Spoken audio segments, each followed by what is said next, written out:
Your smoke detector won't stop beeping? That's not random. It's trying to tell you something. If it's chirping every 30 to 60 seconds, don't ignore it. That's not random. It's almost always a low battery. Here's how to fix it step by step. 1. Check the type. Battery only or hardwired with battery backup? That decides your next move.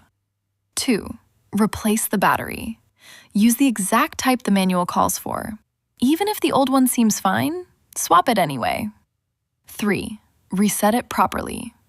Take the battery back out, press and hold the test button for 15 to 30 seconds, then put the battery back in. This clears the alarm's memory.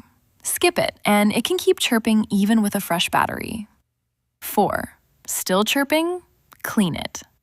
Dust and tiny insects can trigger false alerts. Vacuum the vents gently or wipe with a soft brush.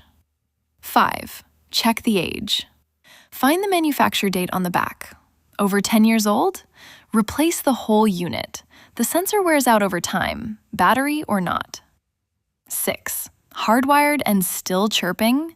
It could be a wiring issue, especially if your detectors are linked together. That's a job for an electrician, not another battery.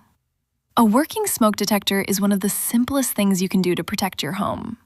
Don't wait for it to stop on its own. It won't. Follow 1-minute skills for more practical tips like this.